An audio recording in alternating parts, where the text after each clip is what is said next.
Sí. Entonces, ¿sí se escucha el audio bien? Sí. Sí, doctor, sí se escucha bien. Sí, bueno, la fascinación de los médicos y de los no médicos por revivir a los muertos y por reemplazar alguno de lo que es algunas partes del cuerpo ha sido de toda la vida, ¿no? Y nuestras películas lo representan, ¿no? Lo que es Frankenstein, lo que es Robocop, el hombre biónico. De alguna forma, el ser humano siempre ha querido reemplazar lo que en alguna forma hemos perdido, ¿no? La catarata no es una excepción y es uno de los implantes o prótesis, uno de los más eficientes y uno de los que tiene mayor éxito en estos momentos, ¿no? Se operan más cataratas que extracciones de piezas dentarias, o sea que de alguna forma es un procedimiento muy, muy frecuente.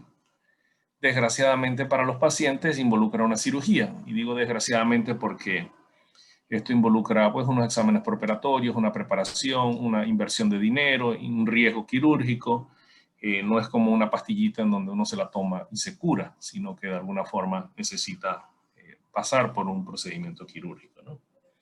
En la clase de anatomía, bueno, hemos visto el cristalino normal, es una parte del ojo que es el lente óptico más importante, es transparente, biconvexo. Sabemos si una mnemotecnia para saber si es bicóncavo o biconvexo es cuando bicóncavo estamos hablando como cavar, de alguna forma, todo lo que sea bicóncavo tendría en el centro más delgado y en la periferia más grueso. Y biconvexo es como el lente de magnificación que ustedes conocen, ¿no?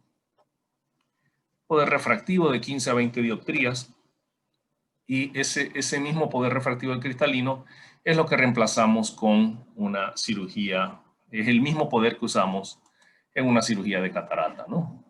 Cristalino normal tiene una cápsula, tejido de colágeno, está sostenido por la zónula y es el encargado de lo que es la acomodación, entendiendo que la acomodación en aquel paciente recién nacido es una acomodación de un zoom óptico muy potente. Un bebé pudiera ver muy de cerca el biberón o el pecho materno, y a medida que esa persona crece, cuando tiene 5 años, en vez de estar viendo tan cerca, su zoom le permite de alguna forma entonces ver lo que es a corta distancia.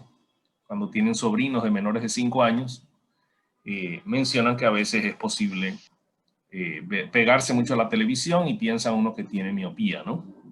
En este caso no es tanto la miopía, sino que el zoom de ellos les permite pegarse o acercarse mucho a la televisión y poder ver muy de cerca, ¿no? Si prenden las cámaras para ver si están en pijamas o si están dormidos o despiertos, para ver de alguna forma que no parezca un soliloquio. Aquí está un esquema del cristalino. Este esquema es un poquito burdo, este esquema generalmente es un poco más grande. En el niño o en el neonato, por ejemplo, el cristalino puede ocupar casi un 30% de lo que es el polo posterior y verse mucho más grande, ¿no? A medida que el ojo va creciendo, entonces la relación ojo-cristalino va disminuyendo, ¿no? Tenemos el nervio óptico, la retina, y lo que es el cristalino, que cuando se opaca se le llama catarata, ¿no? Aquí tenemos lo que es la pérdida de la transparencia a diferentes niveles. La catarata de alguna forma es la causa principal de ceguera a nivel mundial. Si cualquier abuelo o persona de la tercera edad disminuye la visión, si ustedes apuestan, si tienen que ganar una apuesta y apuestan que tiene catarata, probablemente más allá de la mitad de las veces van a estar ganando la apuesta, ¿no? Y se entiende que unos 20 millones de personas presentan catarata en estos momentos, y se presumía que para el 2020 esta cifra iba a duplicarse.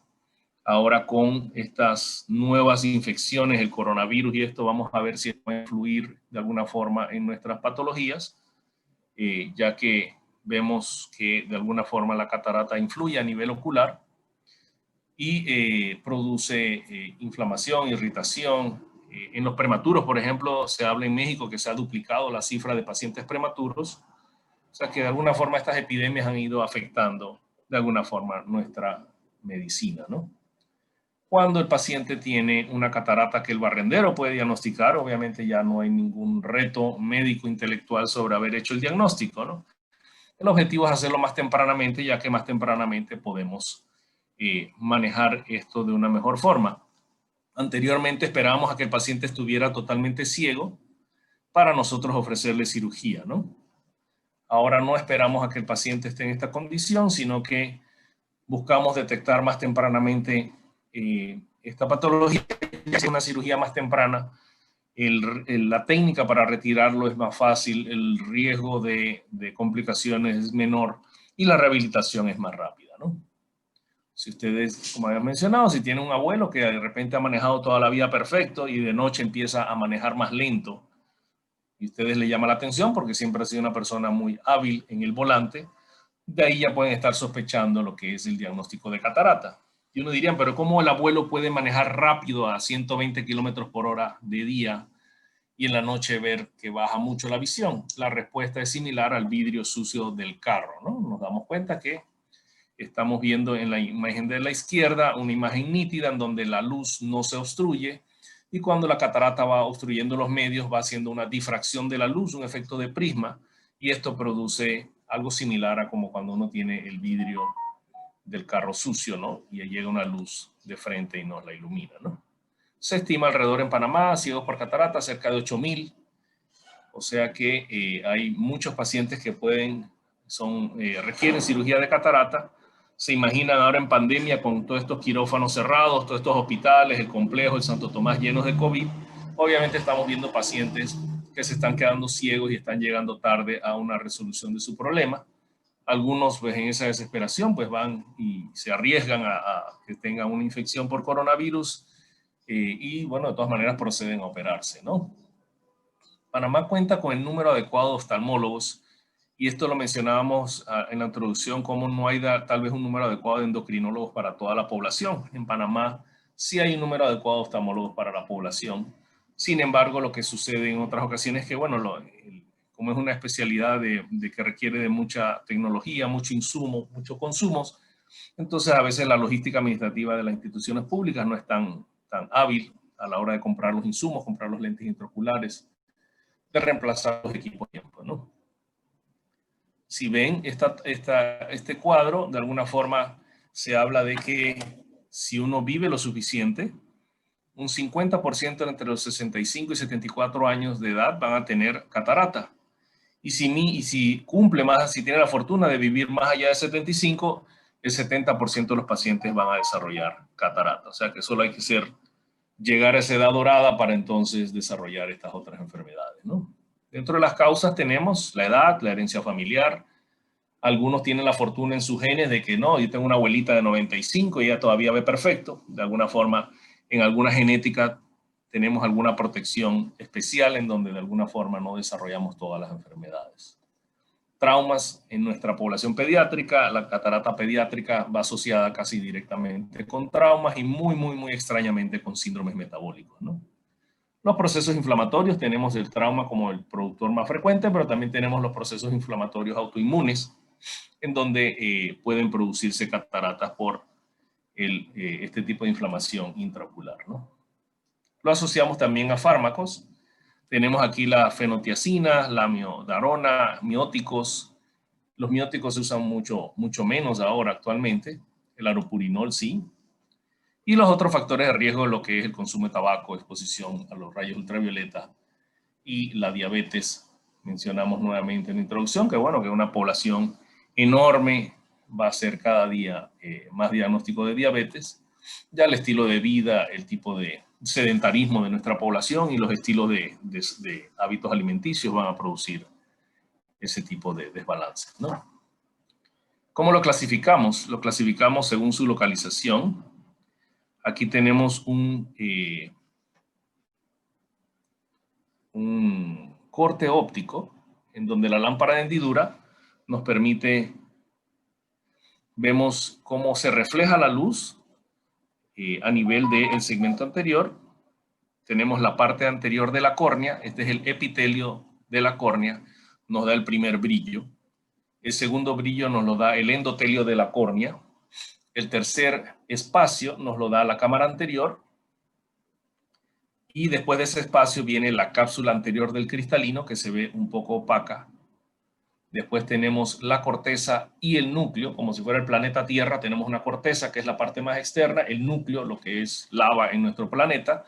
Aquí el núcleo del cristalino sería lo que se ve gris, y vemos un núcleo con una opacidad nuclear.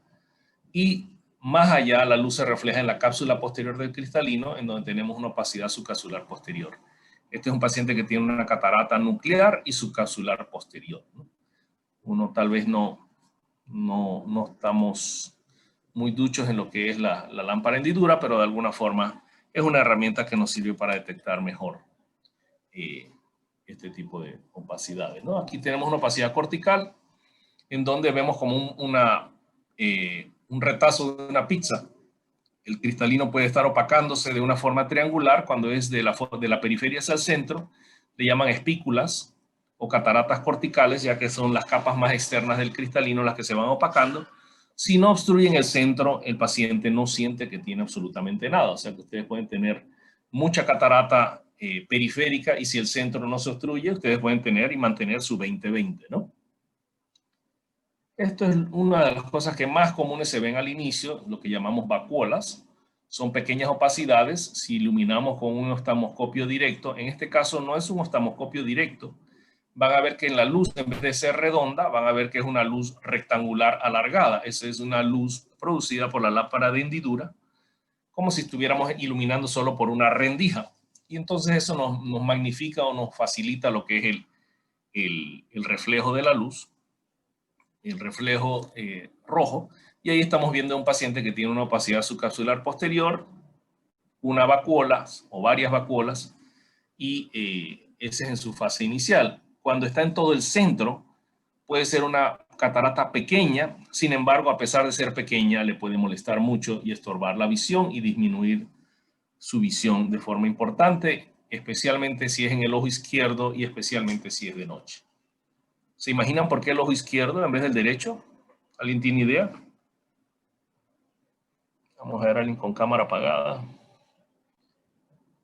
Maelis, ¿se imagina por qué sería más las molestias en el ojo izquierdo? Si es central. Maelis Herrera está con nosotros. ¿Está dormido? ¿Alguien se imagina por qué el izquierdo? ¿Quieren ayudar a Maelis?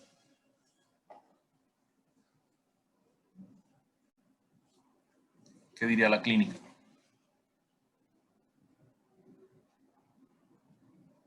Madeleine.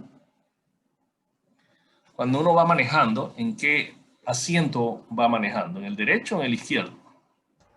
El izquierdo. El izquierdo, ¿verdad? Y si la luz del carro viniera de frente y me pone las luces altas, ¿se imagina qué ojo se deslumbraría más fácil? ¿En qué ángulo más directo? ¿El izquierdo o el derecho? El izquierdo. Entonces, por eso hay pacientes que tienen una catarata leve, pequeña, en el ojo izquierdo e importante en el ojo derecho, pero vienen a consulta porque no pueden manejar de noche. Y el derecho está casi ciego y el izquierdo está, como quien dice, apenas, ¿no? Ya cuando tenemos la catarata total, pues obviamente ya el reto diagnóstico, ahí sabemos que este paciente tiene que correr a operarse, ya que ese paciente solamente percibe luz. A veces ven sombras, ¿no? Esta sí ya no tiene ningún reto, ¿no? Aquí tenemos una morganiana en donde ya pasó tanto tiempo que se absorbió parte de la corteza, y esto que estamos viendo ahí es el núcleo que se ha desplazado hacia abajo dentro de la cápsula del cristalino. Esto se le llama una catarata morganiana. ¿Ok? La congénita tenemos, es aquella que es desde el nacimiento, obviamente. Tenemos los diversos factores: la hereditaria, la asociada a síndromes, infecciones virales como Z-Torch, Zika, toxoplasmosis, herpes y otras de las que están aquí puestas. Tenemos la catarata congénita. Cuando es en un solo ojo es complicado, cuando es en los dos es más todavía, ya que es un paciente totalmente ciego. Pero cuando es en un ojo, el reto óptico es difícil, ya que un ojo está ópticamente perfecto y el ojo izquierdo no lo está. En este caso, debemos de operarlo cuanto más pronto mejor. Y cuanto más pronto mejor debe ser la evaluación por dos razones importantes. Uno, porque el desarrollo de la visión, uno no nace viendo 20/20, uno nace viendo mal y a medida que nuestro cerebro aprende a ver, vamos desarrollando la visión 20/20 que se culmina alrededor de los 2 años. Entonces, en un paciente con una deprivación visual, en donde no ve por un ojo, el cerebro le dice al ojo, en este caso el ojo derecho, este ve perfecto y el ojo izquierdo dice, yo voy a ignorar esa imagen porque me está confundiendo. Una imagen es perfecta y la otra imagen es turbia, borrosa. Entonces el cerebro fácilmente omite esa imagen. Entonces tenemos que operar mientras más pronto mejor. Mientras más pronto mejor involucra dentro de las primeras 16 semanas de vida.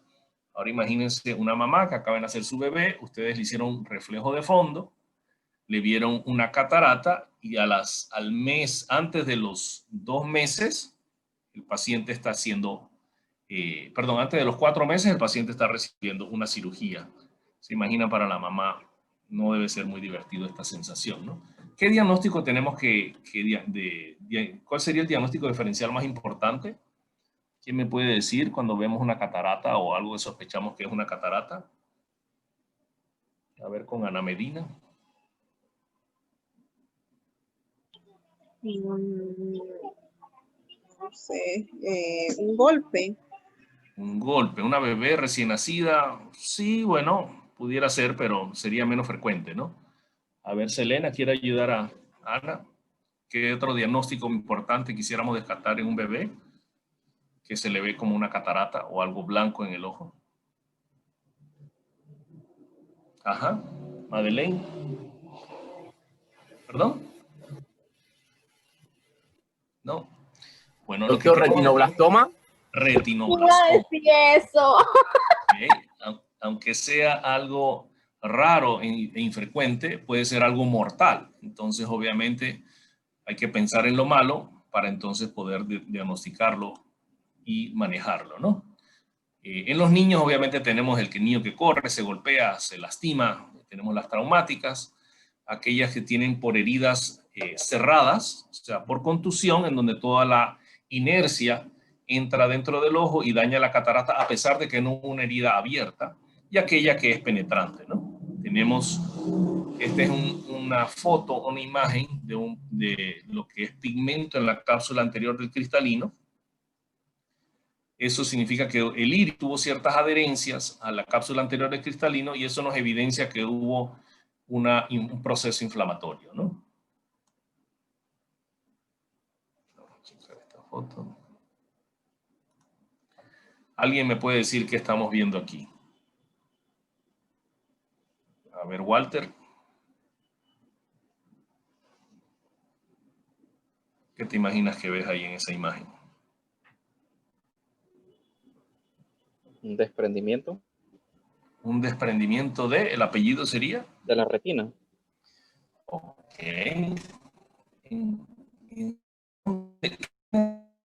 Para observar la retina queda en la parte más anterior o más posterior del ojo. Okay. La retina queda más posterior, ¿no? En la cámara posterior del ojo, ¿no? Entonces, ¿alguien quiere ayudar a Walter? De córnea. ¿Qué es lo que estamos viendo en la córnea?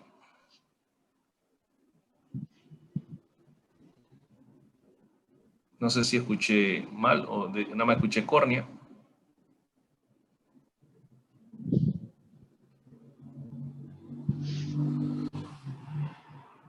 Desprendimiento de la córnea, doctor. Ok. Generalmente la córnea no se desprende. Generalmente en la córnea, o sea, para nosotros hablar de un desprendimiento de córnea tendríamos que hablar de un arrancamiento total con un cuchillo de toda la tapa del ojo. Generalmente la mayoría de las lesiones en la córnea son por abrasión, o sea, me rasqué con la uña sin querer y me lastimé el epitelio. Aquellas mujeres que se maquillan, a veces se les va muy rápido la brochita y entonces se le lastima el epitelio. Esa es una herida por abrasión superficial. ¿Okay? Cuando es por heridas penetrantes, significa que perfora el tejido y en este caso estamos viendo una herida penetrante ocular que va desde este extremo del ojo hasta el otro extremo del ojo Esa es una herida penetrante. Este café que se ve no es la retina no tiene un color café, si ven es el mismo color del iris, o sea que este es tejido iridiano que está obstruyendo o sellando la herida, ¿no? Entonces, ¿alguien se imagina esta herida con qué se la produjo este paciente, este niño? ¿Cuál es el juguete de los niños que puede producir este tipo de herida?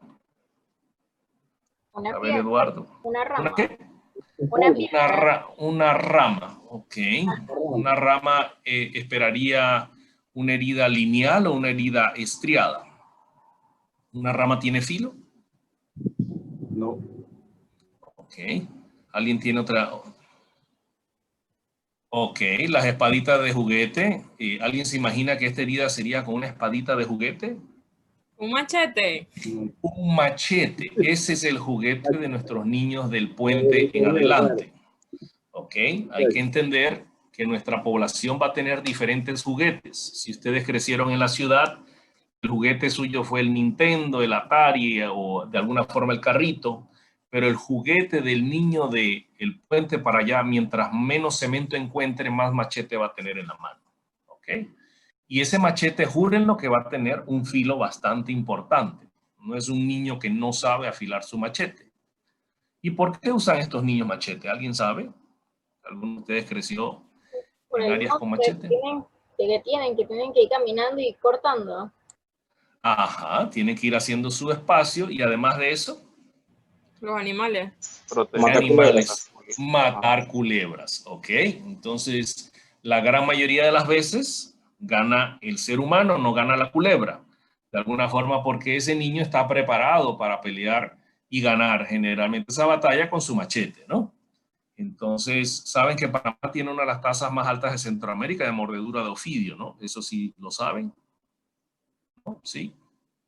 Entonces, aquellos que les gusta mucho explorar, que son muy dados a ir a la naturaleza, pero crecen y viven la mayoría en el cemento, búsquense unas botas altas, de alguna forma para evitar una mordedura de ofidio y tener un mal momento, ya que no siempre hay todo lo que necesitamos. La mordedura de ofidio, el suero antiofídico generalmente viene de Costa Rica y vence rápido, entonces no siempre hay todo lo que necesitamos, dosis respuesta, ¿no?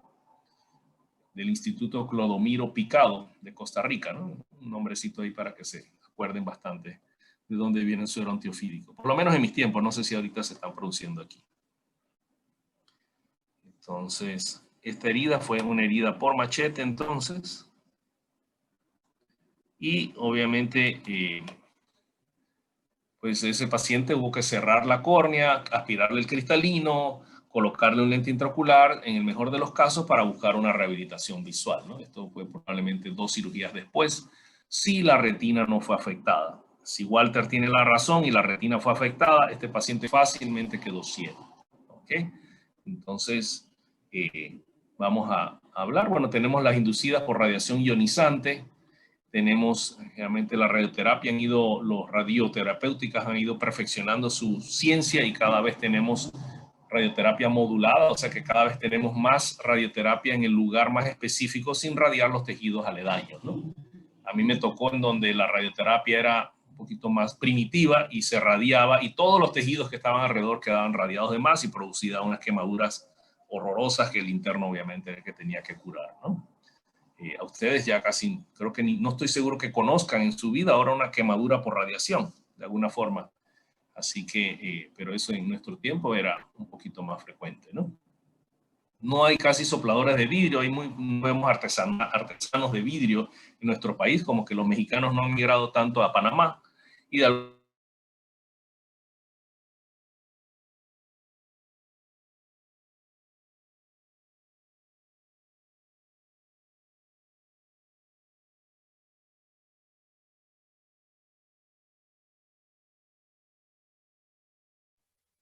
¿Se lo cortó el doctor o soy yo?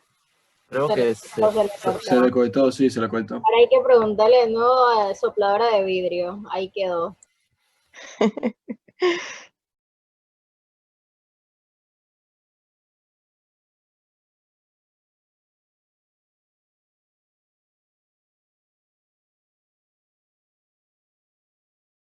Se fue. Se fue y ya regresamos, creo.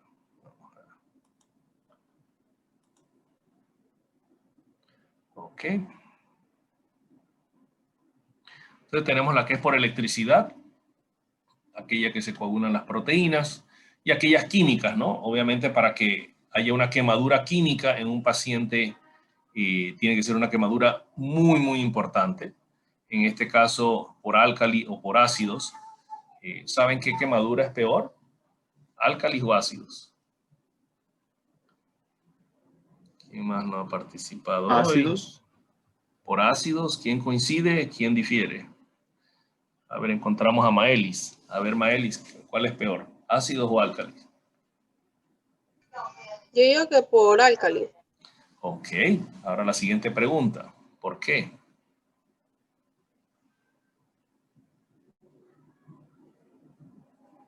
¿A quién El se le ocurre? componente, ¿no? ¿Por el qué, perdón? Por lo que, o sea, el componente es más fuerte. Ok, ¿alguien quiere ser un poquito más específico? ¿Quieren ayudar a Maelis? A ver, Bruno Ureña o Joel.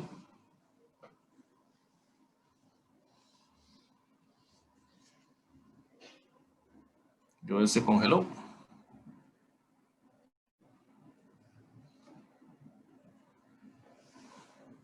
Yo creo que Joel, la data o la mía. Bueno, generalmente los ácidos, una vez que se neutraliza el pH, para el daño, se detiene el daño. O sea que si ustedes tienen un ácido clorhídrico y una vez que le echan agua, el daño por el ácido se frena en ese momento. Los álcalis, buenas. Ya. sí, ya regresó Joel. Ajá, Sí, celular loco. ajá. No sé si ya lo respondieron. A ver, compártanos un poquito. Bueno, honestamente esa pregunta creo que estaba en el parcial y me surgió la incógnita. ¿Qué era peor, si el álcali o el ácido? Ajá. Creo que el ácido es como más agudo y el álcali es como un poco más, demora más en actuar. Pero yo me iría por el álcali porque, no sé, pienso que a nivel de corrosión en el ojo puede afectar más. No sé, es lo que yo opino. Ok, estamos explicando que si a uno le cae un ácido y uno se irriga con agua inmediatamente y neutraliza el pH, ya el daño que produce queda detenido ahí y de ahí va a producir secuelas, pero de alguna forma el daño termina ahí, el daño químico, ¿no?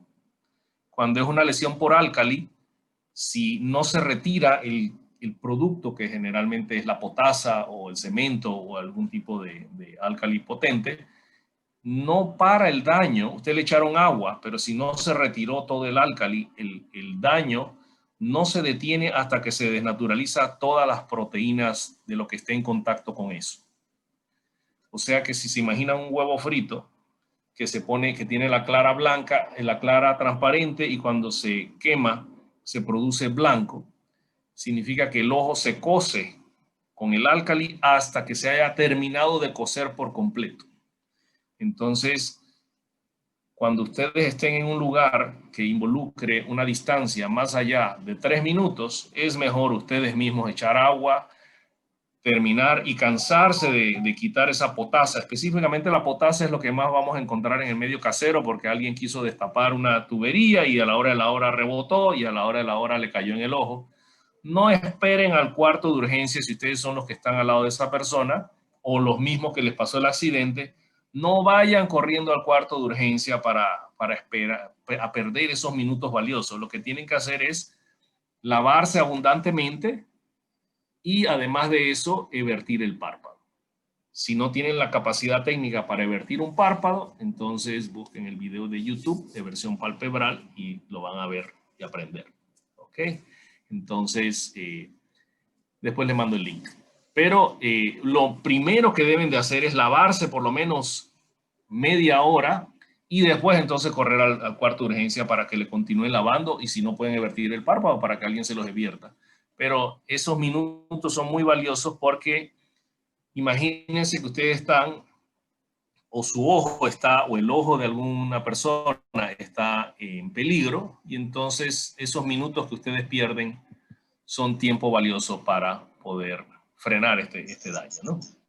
Doctor, Tenemos las metabólicas, sí. entonces Sí. para alcalinizar el asunto, ¿qué recomendarías colocar? Lo único que En caso de neutraliza el potasio. álcali es el lavado, o sea, quitar el producto del ojo. ¿Ok? Si es potasio, si es cemento, lavar hasta que no quede nada. Es lo único que va a frenar el daño. Doctor, una consulta. ¿Y tiene que ser específicamente con, no sé, agua del grifo, por así decirlo, o tiene que ser agua destilada? No, agua donde sea, cualquier agua. Si no hay agua, soda. Cualquier líquido que pueda, no se ría Madeleine, porque hay personas que quedan ciegas por ignorancia. Entonces, cualquier líquido que ustedes sepan que, que tiene un pH bastante normal, la soda lo digo porque, bueno, de alguna forma saben que nos la bebemos y no produce tanto daño, pero idealmente que no sea Coca-Cola porque saben que hace mucha espuma, etcétera. Pero idealmente agua de grifo sería lo más benigno, ¿no? No tiene que ser agua destilada. Doctor, ahora que usted lo comenta lo de la soda, casualmente vi un video donde le tiraron, la verdad es que no sé si fue ácido o fue otro tipo, no sé si fue álcali. Le Ajá. tiraron en la cara a una muchacha y Sí, el señor corrió a la tienda a comprar la soda y se la tiró. No sé si era Coca-Cola o qué, pero eso fue lo primero que él hizo. sí. Bueno, yo, si hay agua, preferiría agua en vez de soda, ¿no? De alguna forma sabemos que el agua tiene, la Coca-Cola tiene azúcar, tiene colorante, tiene bicarbonato, pero tiene gas, tiene otro montón de cosas. eh, Así que yo preferiría agua si no hay opción. Bueno, cualquier otro líquido que sabemos que es menos irritante, ¿no? Bueno, tenemos las metabólicas, las cataratas metabólicas en los pacientes diabéticos. Tenemos pacientes diabéticos de 40 años que tienen una catarata y no sé, pero ¿por qué si esta persona no es de tercera edad, por qué desarrolla una catarata? Lo que pasa es que el metabolismo de esos pacientes está más alterado y el recambio de electrolitos a nivel del cristalino tiene que ser perfecto y adecuado para poder que se mantenga la transparencia, ¿no? En los pacientes diabéticos que tienen fluctuaciones, no tanto que están con la azúcar muy alta o muy baja, sino que tienen grandes fluctuaciones en donde suben a 350 y después bajan a 100. Ese tipo de fluctuaciones son los que producen cambios importantes en el cristalino, suficientes como para opacarlo, ¿no? Antes de eso, algunos pacientes presentan cambios refractivos en donde tienen una gradación normal X o Y durante muchos años y de repente han sentido que en las últimas 2 semanas les cambió la gradación por completo. Ese paciente casi pueden jurar que es un paciente diabético en su fase inicial y casi deben de decirle que corra a chequearse los niveles de azúcar, número 1, y número 2, correr y controlarse con el oftalmólogo, ¿no? Ya que cuando tienen cambios refractivos en el cristalino, es un paciente que ya tiene alteraciones metabólicas importantes, ¿no? Tenemos la enfermedad de Wilson, la uveitis, aquellas que habíamos dicho en la foto, aquellas que tenían adherencias. Esta es una uveitis en donde las sinequias posteriores, hay 2 tipos de sinequias o adherencias del iris, estamos hablando, las posteriores son aquellas que se adhieren a la cápsula anterior del cristalino y las anteriores que son las que se adhieren a la córnea, ¿no? El diagnóstico, bueno, disminución de la agudeza visual, la graduación, si ha cambiado, si no tienen lámpara de hendidura, si no tienen con qué dilatar, el fondo de ojo nos puede ayudar para lo que es el diagnóstico, ¿no? Como le digo, nosotros hacemos más trampa ya que tenemos herramientas que nos permiten magnificar el ojo 40 veces y obviamente nuestro trabajo es más fácil ya que podemos ver con gran magnificación el problema, ¿no? Tratamiento es quirúrgico. Tenemos diferentes técnicas de cirugías de catarata, la extracción de esta cápsula de catarata, que era una de las más antiguas, pero hoy por hoy todavía se usa. Tenemos pacientes con cataratas muy duras, muy densas. El ultrasonido o facomulsificación de la catarata, el facoláser. Tenemos instrumentos que son pequeños. Casi todos los instrumentos de medicina son para lo mismo. O agarran o cortan. En este caso, si son cuchillos de 1 milímetro. Si son pinzas con dientes, son dientes que tienen un ancho, una pinza que tiene un ancho de 0.12 milímetros. Hay una muy frecuente que la llamamos la .12 porque el ancho de la pinza es de 0.12 milímetros.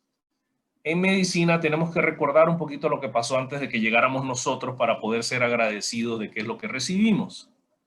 Imagínense, 800 antes de Cristo se producían dislocaciones del cristalino. Cuando la catarata estaba totalmente dura, alguien entraba con un cuchillete y la luxaba al polo posterior para que entrara la luz.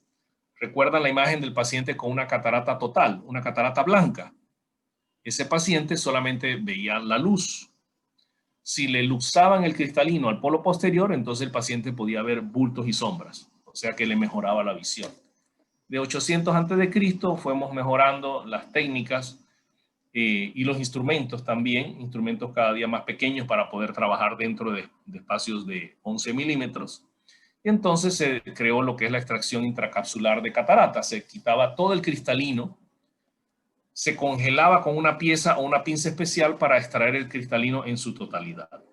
Eso, si le preguntan a los abuelos de ustedes si conocieron personas con unos lentes con fondo de botella, y casi todos van a coincidir en que sí, ya que el cristalino, si uno retira la totalidad del cristalino, la graduación que necesita una persona para poder ver sería un +12. Los lentes que usan en la farmacia para leer son un +3. Así que multipliquen eso por 4 y ya tienen un fondo de botella, una lupa bastante grande para poder ver. Entonces, se imaginan una persona, si no lo conocen, era un fondo de botella para poder ver, ¿no? Después, gracias a Dios, vino el desarrollo de la anestesia y no tenemos que, antes era el paciente meterle licor hasta que estuviera borracho para entonces poder operarlo. Se imaginan así como en los tiempos de las cavernas. Y después, con la creación de la anestesia, podemos trabajar dentro del ojo sin tener que el paciente moverse o que le duela, ¿no?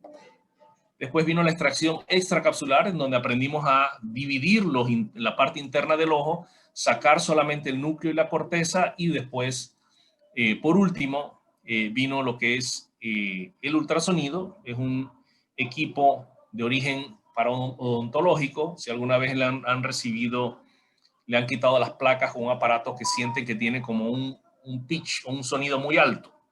Eso es un ultrasonido o un facotrón, que generalmente, o un cavitrón, que lo que hace es, con ultrasonido destruye las placas dentarias. Este aparato adaptado a oftalmología destruye lo que es el cristalino.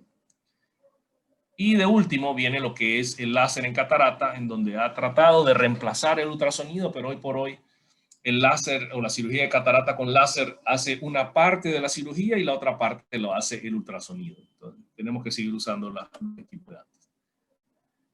Y como un gran avance dentro de este sueño del ser humano de poder reemplazar lo que es todo lo que está dañado, los famosos implantes, así como tenemos los implantes del corazón, tenemos los implantes de cadera, está el implante del lente del cristalino o el implante del lente intraocular. Esto en la Segunda Guerra Mundial. Yo nací en el 66, o sea que hace no tanto se creó el primer lente intraocular para el tratamiento de la catarata por Mr. Harold Ridley. ¿Okay? Esto fue en el Hospital Santo Tomás de Londres en febrero de 1950. Si ven, no fue hace siglos ni hace tanto tiempo que se creó el primer lente intraocular. Para aquellos que han rotado o rotarán por el Santo Tomás, se darán cuenta que no es el único Santo Tomás del mundo. Hay otros más. Este es el de Londres, ¿no? ¿Y qué fue lo que pasó? Pues tuvo que venir una catástrofe en la Segunda Guerra Mundial para nosotros tener un beneficio médico. ¿Cuál fue esa catástrofe? La Fuerza Aérea Británica, al lado de la Fuerza Aérea Alemana, era muy inferior. Y entonces adivinen qué es lo que le pasaba a los pobres pilotos británicos. Los ametrallaban, se perdían la nave y de alguna forma se tenían que tirar en sus paracaídas para poder sobrevivir, ¿no? Entonces alguien se encargaba de reparar esos ojos todos baleados y de alguna forma terminar de hacer enucleación, evisceración, en algunos casos lo que se pudiera durante la guerra. Y meses después de un piloto de la Fuerza Aérea Británica tener ese accidente de avión o de avioneta, de alguna forma se apareció en la consulta de un oftalmólogo y ese oftalmólogo le vio fragmentos de ese plástico dentro de su ojo y dijo, wow, este plástico tiene meses, porque tuvo un accidente muchos meses antes de que el oftalmólogo lo viera, y se dio cuenta que era un material inerte. Aquellos que han tenido una espina en el cuerpo se dan cuenta que aunque ustedes no la puedan sacar, un tiempo después el cuerpo va a hacer todo el esfuerzo para botar esa espina. Esa es una reacción del cuerpo extraño. ¿Okay? al oftalmólogo analizar que ese material no hacía una reacción inflamatoria dentro del ojo, lo analizó y dijo que ese material de dónde viene, y se dieron cuenta que ese material provenía de las cabinas, en donde en vez de ser vidrio tenía un material plástico que se llama polimetilmetacrilato, y ese material, el oftalmólogo decidió fabricar un lente intraocular que fuera tolerado dentro del ojo, y de ahí vinieron la creación de los lentes intraoculares, ¿no? Estos lentes intraoculares eran de un tamaño de 6 a 7 milímetros y hacíamos heridas originalmente de 9 a 10 milímetros. Los abuelos de ustedes, si les preguntan cuánto miedo tienen por una cirugía de catarata, probablemente el miedo sea muy elevado, ya que las cirugías hace 2 generaciones atrás eran heridas donde el ojo se abría de par en par, se abría la mitad de la córnea y entonces se extraía el cristalino y el paciente terminaba con unos lentes fondos de botella. Hace una generación atrás, entonces se abría el cristalino de ese mismo tamaño y se colocaba un lente intraocular. Si había complicaciones como una tos durante la cirugía, si el paciente se levantaba durante la cirugía, el paciente perdía el ojo. ¿Okay? Entonces era bastante dramático. Hoy por hoy estamos haciendo heridas de 2.2 milímetros y el paciente casi puede vomitar durante la cirugía y aún así preservar su ojo. O sea que es un perfil de seguridad mucho mayor, ¿no? ¿Y cómo introducimos ese lente que ya tiene un diámetro de 6 milímetros a través de una herida de 2.2, 2.4? Generalmente lo enrollamos como un pergamino y al enrollarse como un pergamino entra en un espacio pequeño, se desenrolla y se expande adentro del ojo y nos permite de alguna forma entrar en un espacio pequeño, una estructura de mayor diámetro, ¿no? Entonces, vamos a ver la internet cómo está, a ver si podemos ver el video. A ver si arranca.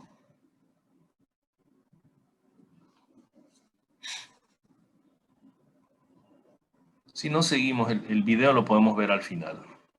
A ver si es más fácil. Ah, parece que aquí está.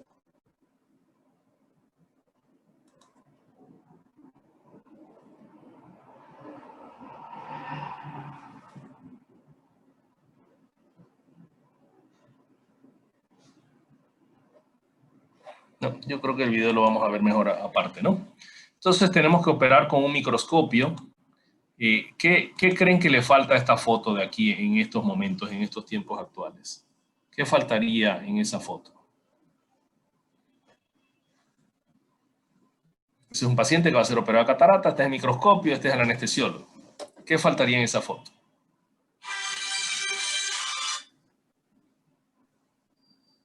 ¿Alguien sabe? ¿Eduardo? La mascarilla del paciente. La mascarilla. En estos tiempos, obviamente, queremos evitar el contagio. El primer médico muerto en la historia del coronavirus era un oftalmólogo, ¿no?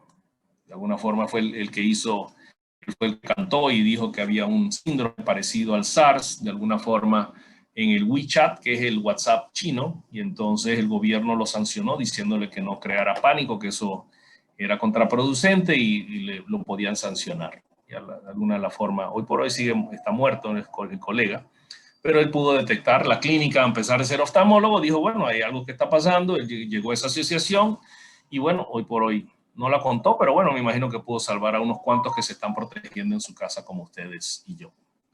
Entonces, usamos campos estériles, microscopios, vemos en gran tamaño lo que es la cirugía y entonces hacemos el procedimiento. Vamos a ver si al final de la charla podemos poner el video.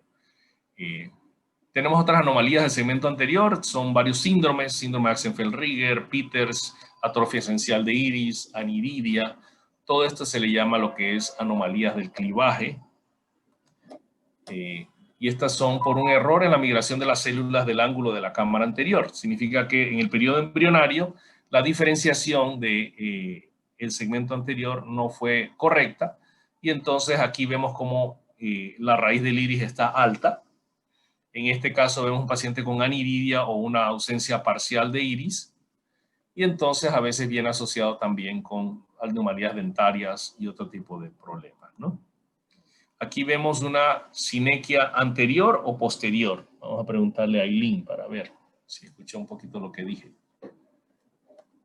Es una adherencia del iris al cristalino o a la córnea. ¿Qué le parece?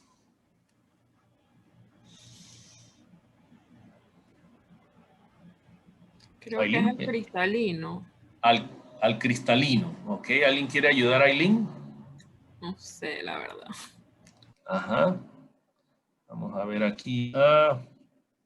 Ariel, esa adherencia, ¿de dónde la ves? ¿Ves que el iris está pegado a la parte posterior de la córnea o ves que está pegado al cristalino?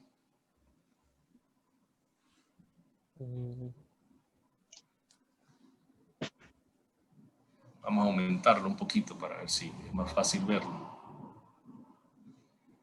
Vemos, como estábamos hablando, las imágenes con la lámpara hendidura, se ve un haz de luz muy delgado y refleja el epitelio de la córnea, el endotelio de la córnea, e inmediatamente detrás del endotelio de la córnea está el tejido iridiano. Entonces, esta es una sinequia anterior. El iris está adherido a la parte posterior de la córnea y cuando se adhiere en el centro, casi siempre estamos hablando de un síndrome de Peters. ¿Okay? O una anomalía de Peters. Esta es una sinequia anterior. Aquí tenemos, le voy a mandar en la clase otra clase también que habla un poquito más profundo también de las digenesias del segmento anterior. Aquí tenemos una imagen de un coloboma de iris. ¿Dónde está? Ya se me fue aquí.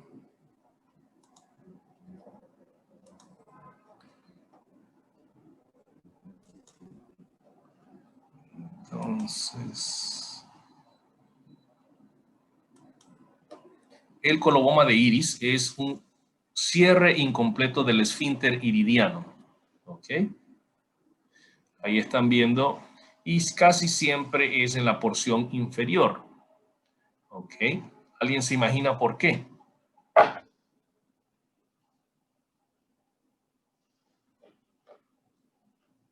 ¿Alguien se imagina por qué es inferior? Esa respuesta sí es un poquito más difícil de responder. Pero a ver si hay algún intelectual en el grupo ahí que nos va a aclarar. Ángel, ¿te acuerdas de por qué el coloboma generalmente es inferior?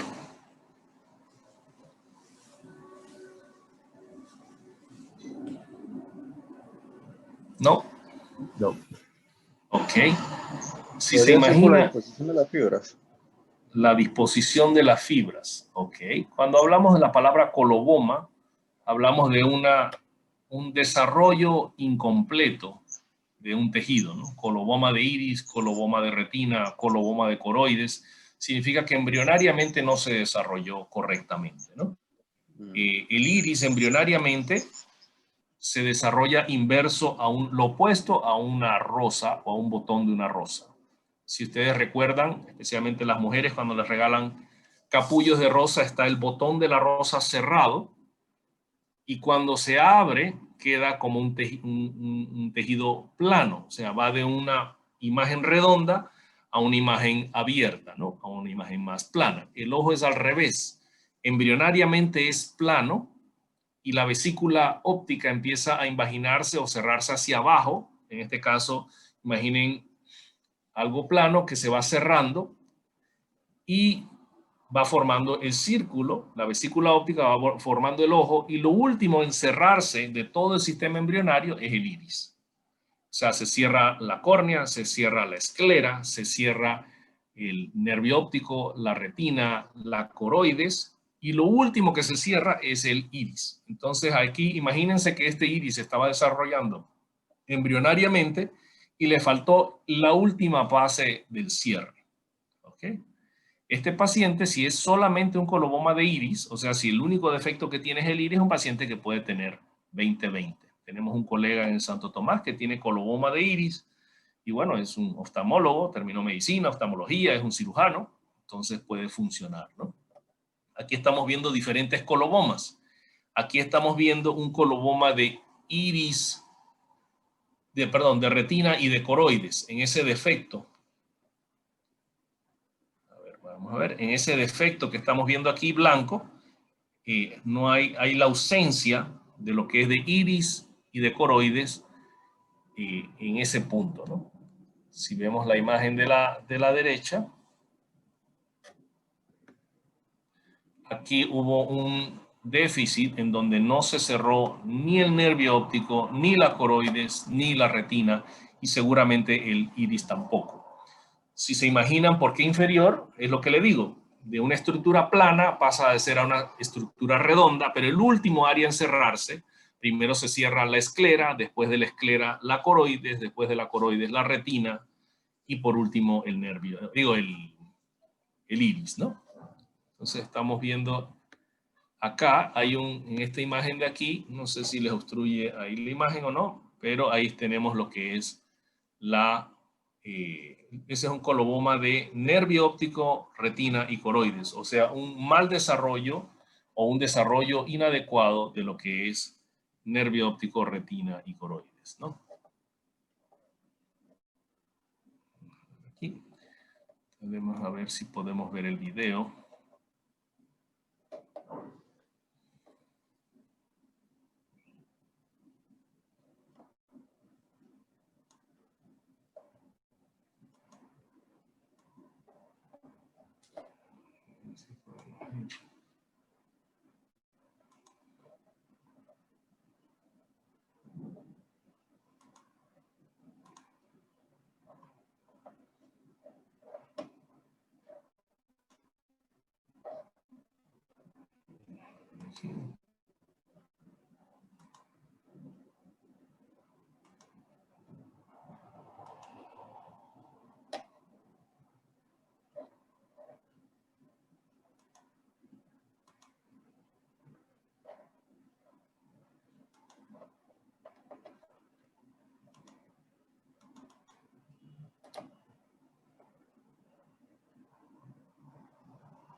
Aquí estamos viendo una cirugía de catarata. Esa es una cirugía de facoemulsificación. Ese es con una S. Hay un error ahí ortográfico. Ahí se introdujo una gelatina dentro del ojo, lo que se llama una sustancia viscoelástica. Y entonces, de ahí con una aguja doblada o un quistitomo, lo llamamos nosotros, se herida redonda en la cápsula anterior del cristalino y se va a hacer una herida circular. Todo esto en un espacio de 10 milímetros de diámetro y 3 milímetros de profundidad, o sea que tratamos de manejar en espacios pequeños. Se ve cómo se hace un corte circular de la cápsula.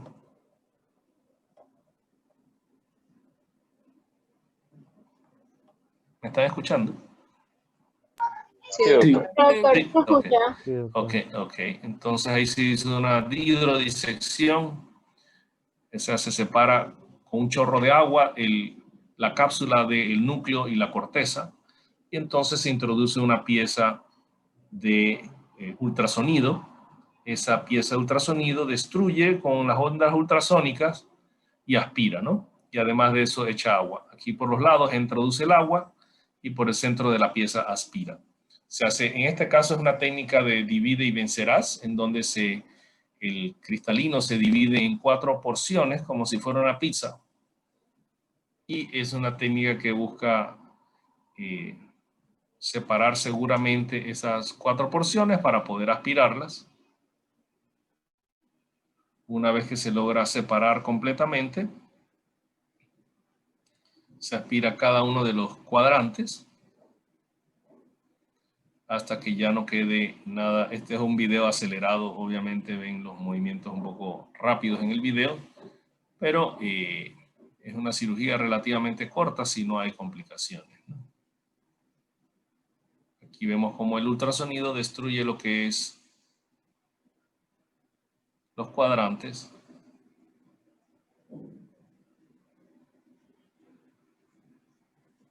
Una vez que termina de destruir los cuadrantes con el núcleo y la corteza, a veces quedan restos residuales ahí adheridos a la cápsula del cristalino y entonces termina uno aspirando la totalidad de ellos. Son membranas bastante pequeñas, bastante delgadas. Aquí estamos hablando de una cánula de irrigación-aspiración en donde echa agua por un lugar y aspira por el pequeño agujerito que están viendo hacia arriba, ¿no? El orificio ese es un calibre 23. Para aquellos que usan agujas, generalmente le han extraído sangre, generalmente el calibre de esa aguja es más o menos el calibre del orificio que está aspirando lo que es los restos, ¿no?, de corteza. Una vez que queda limpiecito todo, entonces se pule y queda en ese espacio lo que es una cápsula sin corteza y sin núcleo para nosotros poder introducir dentro de esa bolsa capsular lo que es el cristalino, ¿no? El cristalino esto es una de lente intraocular que se dobla en un cartucho, que lo enrolla como si fuera un pergamino, y a través de una incisión de 2.2, 2.3 milímetros se introduce el lente plegado, y se le llaman lentes plegables, y ven que se va desenrollando o estirando dentro de la bolsa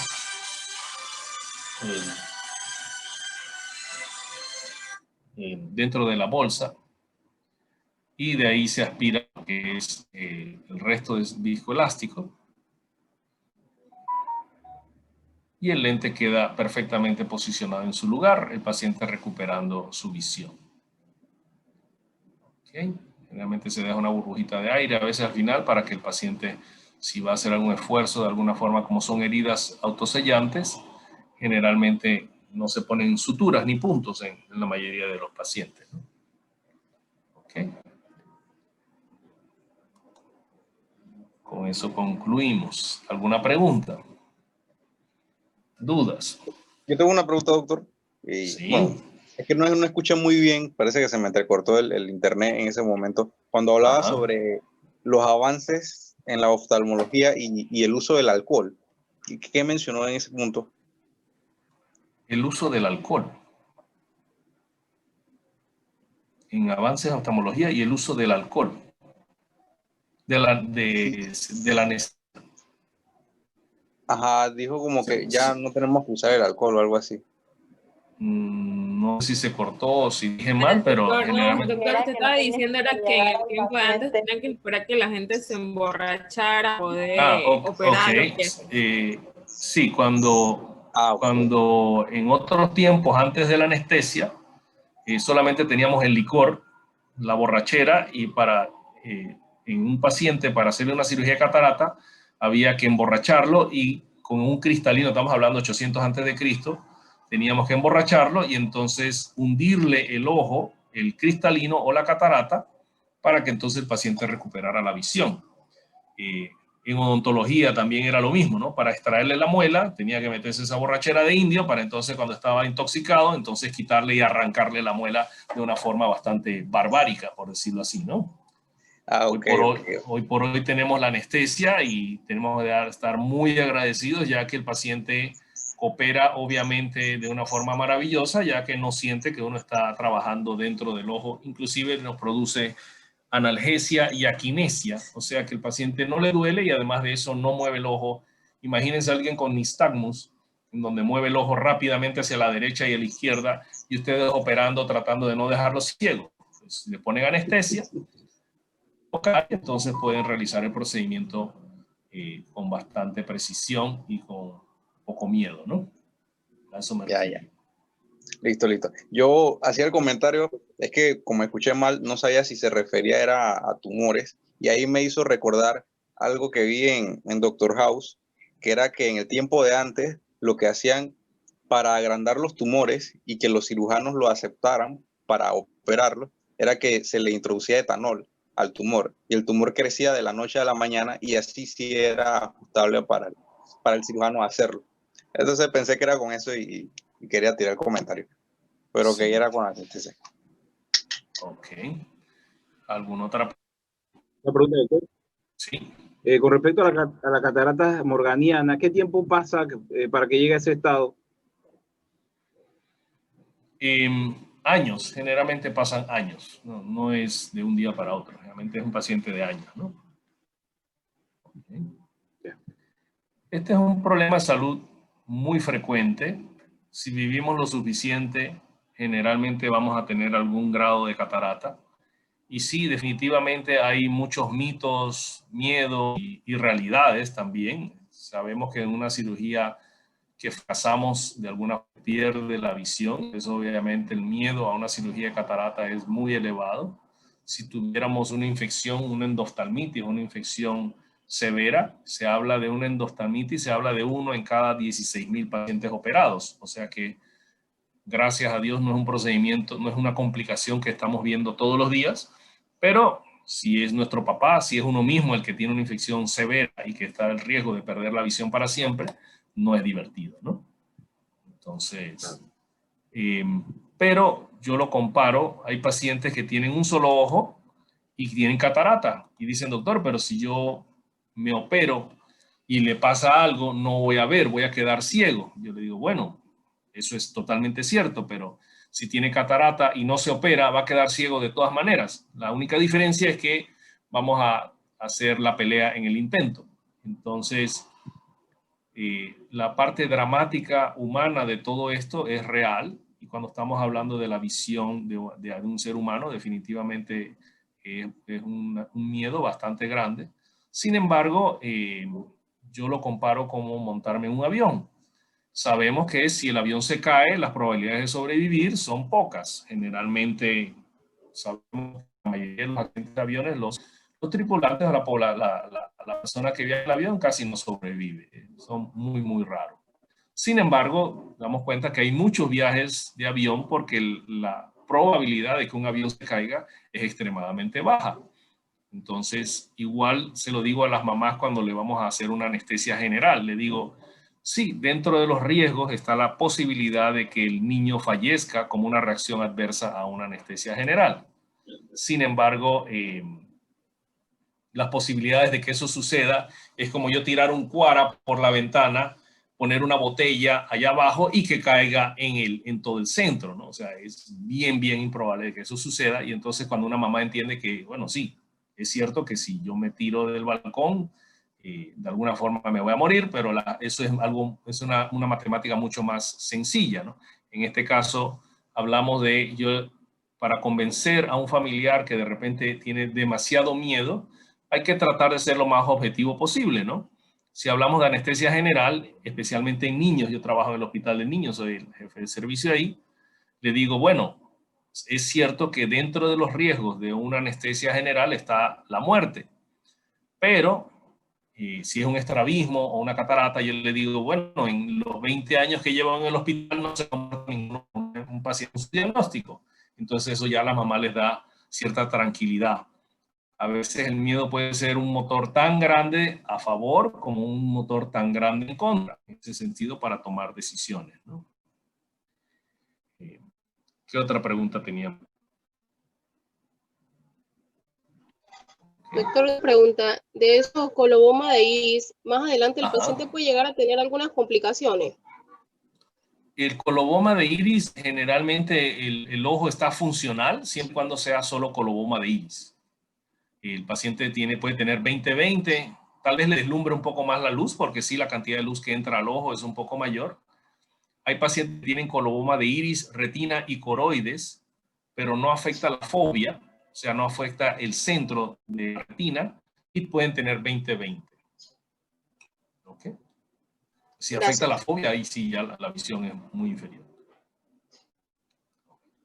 Bueno, ¿alguna otra pregunta? ¿Todo quedó claro? Ya nada más le falta operar catarata. Doctor, una consulta. ¿Cuánto es el tiempo de recuperación de una cirugía de catarata y cuáles serían los cuidados que debería tener el paciente? Generalmente la mayoría de los pacientes recuperan entre un 85 y 90% de su visión a los 3 días, pero el tiempo de cuidado generalmente se recomienda de 2 a 4 semanas, ya que aunque son heridas pequeñas, depende de la profesión de la persona. Hay personas que son tercera edad que se la quedan en su hamaca y nada más ven televisión, y hay otras personas que son de 50 y tantos años que son obreros de la construcción. Entonces, cuando involucran esfuerzo físico, recomendamos importante al mes, ¿no? Si es una persona que no hace mucha actividad de esfuerzo, probablemente las 2 a 4 semanas sería lo más prudente. ¿Ok?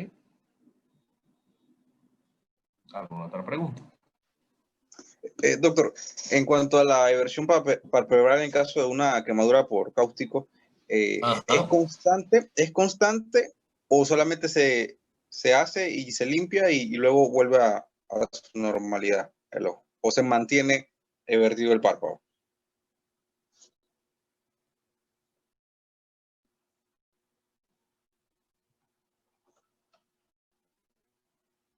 Ya se fue el doctor. Creo que sí se fue.